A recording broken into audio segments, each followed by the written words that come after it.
Hello and welcome to another episode of CI Stories. In today's video, I want to show you an overview about different types of AUVs and the different classes of the AUVs that exist. In this overview, I'm just gonna tell you about the most typical AUVs currently used in the industry, in the research field, in the oceanology field in general.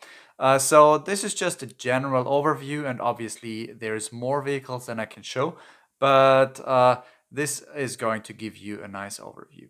So the different AUV classes I have organized along two axes, and one of them is the range they are able to cover, so basically how far they are able to dive. And on the y-axis, I have located their mass, so how heavy the vehicle is, which is also a proxy about how long these vehicles are. And in general, we can now see how the different types of AUVs that exist are located in this range to mass space. So let's start with the first category, and that is what we call micro AUVs. So they have a fairly low range, but they're also very lightweight. So they are usually in the range around 10 kilos and can easily be transported and just thrown in the water by hand. And one of the famous parts of this group of the micro AUV are the EcoSub micro AUVs, which are basically just as short as that, can be up to a meter, and they are very good for small scale observations, and it's a very small AUV system. Another AUV system that we are using at our institute is the bluefin sandshark AUV, which is slightly bigger and hence can cover a slightly larger range depending on configuration, obviously. This is something to add, that all these numbers very much depend on the configuration. You can put a lot of sensors on these AUVs, making them heavier, and if you put more batteries in, which makes them heavier, they also have a longer range. So now let's move up the ladder a little bit and go to the next category, and that's what we call portable AUVs, or also usually one or two man portable AUVs, which refers to the fact that these AUVs you can still carry as a human, and you don't need special cranes and special trucks to lift them around. So they are very convenient type of AUV to be used for research purposes, but also for quick mapping purposes. And one of the well-known vehicles in this class is the Remus 100, which was initially developed at the Woods Hole Oceanographic Institution, but is now manufactured by Hydroid. Another typically used one in this category is the Teledyne Gavia, which is a slightly bigger, heavier vehicle and more commercial orientation than the Remus, which has a more research focus. So if we move up the ladder a bit further, we get to what most people know as survey AUVs, or what is mostly used in oil and gas for mapping, and also all the bigger research AUVs. And they're the classical stereotype of this category. Here is the Kongsberg Hugin, which is capable of diving down to 6,000 meters. You can have, with extended battery, a range or a diving time of over 3 days. And it weighs, depending on configuration, around 1 ton to 1.5 tons. Very comparable in that category, but a bit older and also smaller, is the Bluefin 21, and that is the vehicle that we own at AVI currently, which we have been operating also under the ice.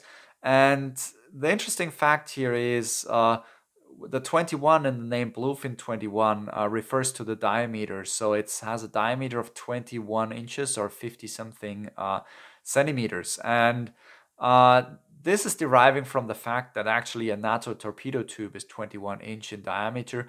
And obviously in this industry, there's quite a lot of crosslinks between military technology and scientific and exploration technology. So this vehicle is basically a torpedo that doesn't have a warhead as a payload, but can be equipped with sonar payloads or other scientific payloads. Another more classical vehicle in this category is the ISE Explorer from International Submarine Engineering, a Canadian company, which has also been used widely in the scientific field and also in the mapping industry. So these large survey AUVs have some shortcomings, and to overcome these, there was the introduction of the long-range AUVs, which are mostly research vehicles that can cover longer ranges. Because yeah, these big AUVs, they also require a lot of power. So there have been some developments of developing AUVs that need less power and can therefore perform longer missions that can go up to 5,000 kilometer in length. So in that range, we have slightly smaller vehicles, mostly below a ton, but already bigger than the man-portable AUVs. And one of them is the famous AutoSub Long Range by the National Oceanographic Center, also known as Boaty McBoatface. And the other one is from MBARI, the Long Range AUV or TETIS vehicle. So they can both travel very far and do very interesting surveys. So to get even longer ranges, we need to go to even smaller vehicles again, and also use different propulsion principles. So far, all these vehicles are driven by a propeller and they are somewhat torpedo shaped. Now, what people have been doing is using gliders, and gliders actually don't use a propeller, but they use a so-called buoyancy engine. So the glider changes its buoyancy by an oil bladder, and with that can ascend and descend in the water, and it has wings like an airplane, and hence can fly through the water column very slowly and stably and progress without using too much propulsion power. And with these long-term systems, you can get ranges over 1,000 kilometers. In the extreme cases, they have been crossing oceans, and over 13,000 kilometers of range with extended battery versions have been advertised. And one of the most famous known one is the Teledyne Slocum glider, which exists in a lot of different variants. And another variant which is now used more, which is a bit smaller, a bit less capable, but also more lightweight and easier to operate, is the Sea Explorer glider UUV. So these are the ranges that are typically used in scientific exploration and data gathering for AUV technologies. So you see that there's still quite a bit left, and we have covered the large ranges, but if you can now look, the gliders, they are very small vehicles and you can't put a lot of payload on it. If you want to have a power-hungry payload on it, it just won't work.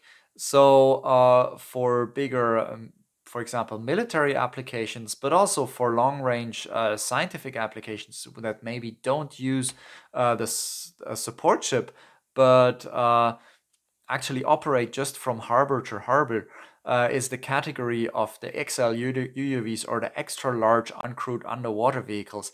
And these are a fairly new breed of AUVs, and they can be as heavy as 20 tons, and they can easily do missions over 10,000 kilometers in some configuration.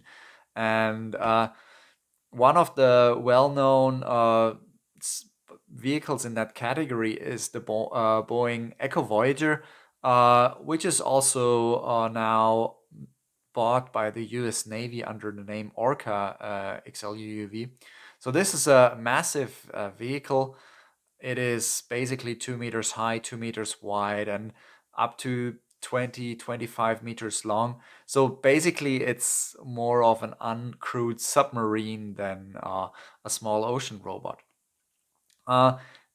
In that category, this this category is actually not completely new. So has been another vehicle, and that is the thesis vehicle by International Submarine Engineering, which already in the late 90s performed fiber laying under the sea ice in the Canadian Arctic for the Canadian military for Russian or an outpost listening for Russian submarines in the Arctic. So these vehicles have been around for quite some time, but it's only now that they start gaining momentum. So here you can see the complete picture of autonomous underwater vehicles that currently exist on the market, from the very small one, which we can hold within our hands, to the very large one, which is basically an uncrewed submarine. I hope that you enjoyed this walkthrough, this ecosystem of AUVs. And with that, I want to thank you a lot for watching, and have a nice day.